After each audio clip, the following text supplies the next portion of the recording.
Masih menyaksikan special report dan kita kembali ke kasus kematian Mirna. Pemirsa, dalam persidangan sempat ditayangkan foto-foto Jessica saat sedang berada di ruangan berfasilitas mewah.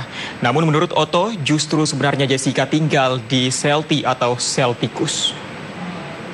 Terang aja saya kaget ya kalau JPU menayangkan itu, walaupun sebenarnya hakim sudah melarang. Tetapi saya menyayangkan itu bukan soal apa-apa.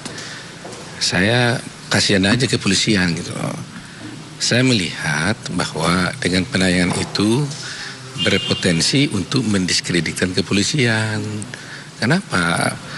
Karena saya tidak punya keyakinan bahwa polisi mempunyai rumah tahanan seperti itu. Karena standarnya kan kita tahu undang-undang kan. Departemen Hukum dan HAM kan juga ada standar. Kepolisian juga ada standar untuk tahanan. Nggak ada satu tahanan di Republik ini yang menyiapkan sofa mewah, ada karaoke, ada televisi besar. Jadi kalau itu dikatakan ada yang mengatakan itu adalah ruang tahanan, itu sama sekali tidak benar. Itu adalah, saya tanya Jessica tadi, itu ternyata adalah ruang konseling.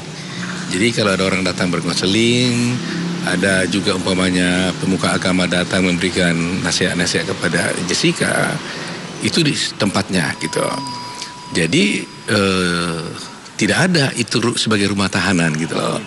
Jadi saya pikir ini harus diklarifikasi oleh JPU ya. Kalau tidak kan kasihan dong kepolisiannya dong. Sebab kalau sampai orang berpikir kok Polda Metro Jaya punya rumah tahanan mewah begitu, ada apa ya? Dari mana uang negara ke situ? Dari siapa yang menempati itu? Nah, padahal faktanya menurut Jessica saya tanya, dan juga rekan saya tim Bostam yang pernah ke sana juga, dia mengatakan itu bukan rumah tahanan, bukan tahanannya Jessica. Nah, tetapi kita menjadi tanya, Jessica tadi merasa begini, kok gitu ya katanya. Saya pernah dibawa ke sana 1-2 kali gitu ya.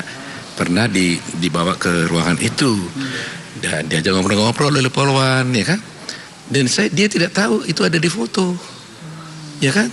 Nah, tiba-tiba muncul begini sehingga dia merasa, loh apa ini, apa maksud mereka, kok saya dulu diajak-ajak ke situ ngapain, oh baru sekarang dia tahu maksudnya apa. Jadi tapi selama ini Jessica sendiri pernah nggak sih sengaja untuk konsultasi mendatangi ruangan itu misalnya? Nggak mungkin, kan dimana bisa dia mendatangi kalau nggak dibuka pintu. Kan tahanan dia kan di sel T, dia kan di sel tikus itu kan. Nah jadi kalau ada orang datang menjenguk atau pengacara datang juga dibawa ke situ. Disitulah konsultasinya. Setelah itu pulang masuk lagi ke sana. Nah memang dia bilang pernah waktu itu polisi ajak dia termasuk polwan. Yang digambar itu kan ada ngobrol di polwan. Ya polwan diajak dia bicara, ya dia kan disuruh duduk, ya ikut kan, mana bisa nggak ikut kan di Polda. Dan dia tidak sekali tidak menyangka bahwa sampai ini difoto dan tidak menyangka sampai itu digunakan di pengadilan. Nah baru dia tahu, oh rupanya itu maksudnya.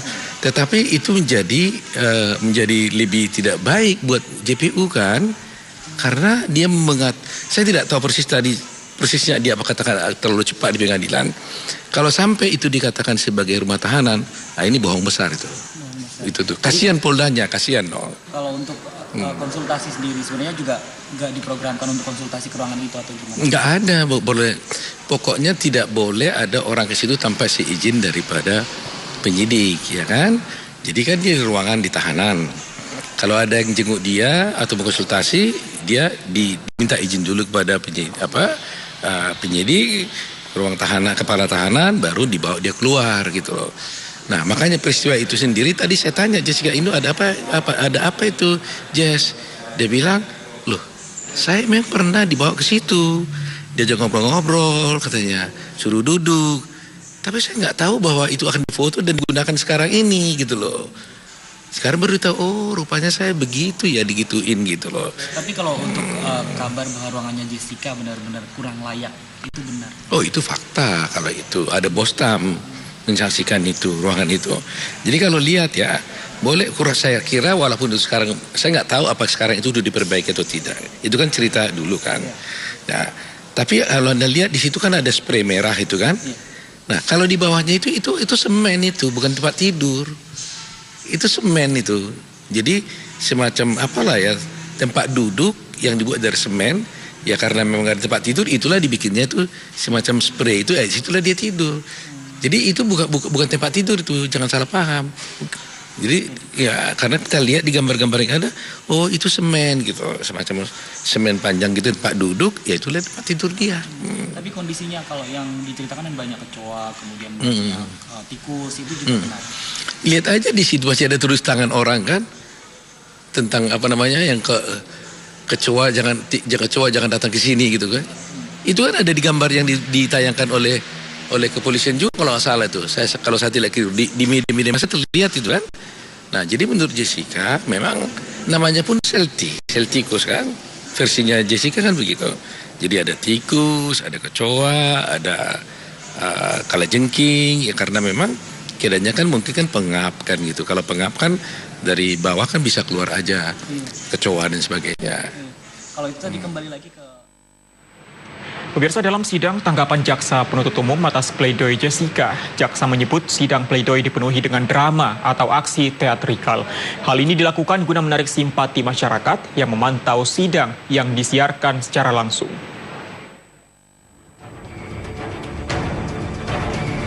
Sidang replik atau tanggapan jaksa terkait pembelaan Jessica pekan lalu yang dipenuhi derai air mata Jessica dalam sidang pledoi dikatakan penuh aksi teatrikal. Di ruang pengadilan ini telah terjadi aksi teatrikal dengan lakon terdakwa dan penasehat hukumnya. Di satu sisi, terdakwa secara tiba-tiba terlihat seolah menangis terseduh-seduh, di mana keadaan ini sangatlah jarang terjadi selama proses persidangan. Namun, setelah mendekati putusan, barulah air mata terdakwa mengalir dengan derasnya. Entah karena menangisi kepergian korban Mirna untuk selamanya dari dunia ini, ataukah hanya menangisi nasibnya saja yang dijadikan terdakwa.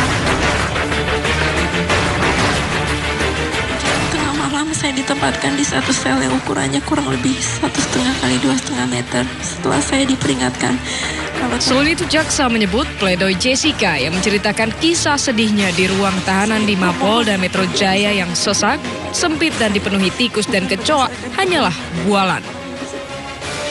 Melalui foto-foto, jaksa menyampaikan ruang tahanan Jessica luas, bahkan cukup mewah.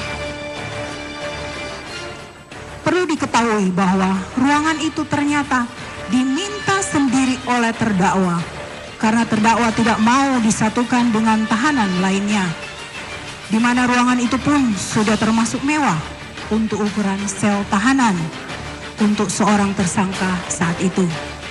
Dan fasilitas yang terdakwa dapatkan pun sudah lebih dari apa yang didapatkan oleh tahanan pada umumnya. Jadi, mengapa terdakwa masih mengeluh dan membuat keadaan seolah-olah terdakwa ditempatkan di ruangan yang tidak layak huni dan menyalahkan aparat penegak hukum? Pernyataan ini sontak membuat penasihat hukum tersenyum. Sidang akan kembali digelar Kamis dengan agenda duplik dari pihak terdakwa.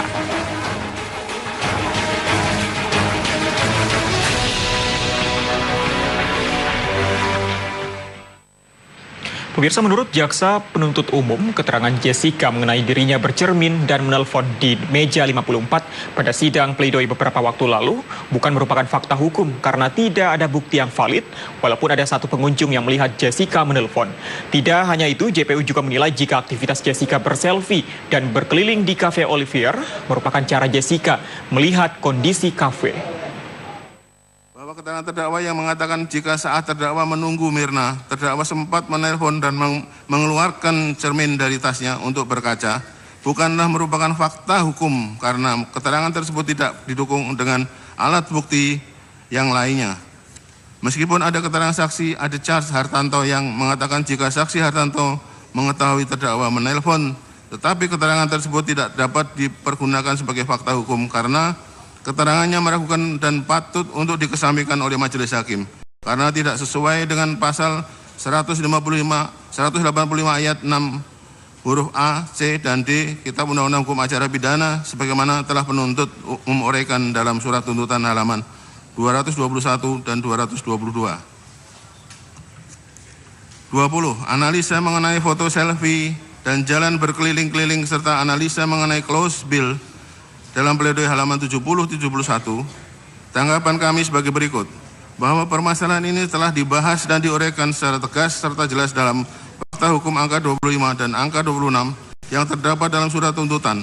Sehingga kami tetap pada kesimpulan bahwa jika terdakwa melakukan foto selfie dan berjalan berkeliling adalah bagian dari tingkah laku terdakwa yang ingin memastikan aktivitasnya yang dilakukan di meja 54 tidak terlihat dari berbagai posisi ataupun dari jangkauan CCTV. Sebagaimana telah kami uraikan dalam surat tuntutan kami halaman 260. Justru tindakan terdakwa menghapus foto selfie di depan bar restoran Olivier yang terdapat dalam handphone terdakwa menjadikan petunjuk tindakan terdakwa tersebut sebagai upaya menghilangkan bukti-bukti bukan semata-mata sekedar alasan subjektif terdakwa. 21. Analisa mengenai letak dan posisi gelas Vietnam Escafe dan sedotan dalam pledoi halaman 71 dan 72 dapat kami tanggapi sebagai berikut. Bahwa permasalahan ini telah dibahas dan diuraikan secara tegas serta jelas dalam fakta hukum angka 28, angka 32, dan angka 40 yang terdapat dalam surat tuntutan. Dalam surat tuntutan telah kami analisa secara lengkap dan jelas terdapat persesuaian antara keterangan ahli Agus Triyono, saksi Marlon dan saksi Hani yang menjelaskan posisi sedotan yang pada saat penyajian Vietnam Escafe berada di samping gelas telah berpindah di dalam gelas dalam penguasaan terdakwa. Persesuaian tersebut didukung juga dalam surat berita acara pemeriksaan laboratorium kriminalistik barang bukti Lab 246 tanggal 27 Januari 2016 dan keterangan terdakwa secara tegas mengakui bahwa tidak ada satu orang tamu di restoran Olivier yang mendekat di meja 54 yang kemudian terdakwa lihat memasukkan sesuatu barang ke dalam minuman Vietnam Escafe yang terdakwa pesan untuk korban Mirna sesuai BAP terdakwa nomor 17. Pemeriksaan tanggal 30 Januari 2016 yang di depan persidangan ditegaskan kebenarannya oleh terdakwa dan tidak disangkal. Persesuaian antara keterangan saksi-saksi dan surat keterangan terdakwa diperoleh alat bukti petunjuk bahwa terdakwalah yang memasukkan sedotan ke dalam Vietnam Escafe.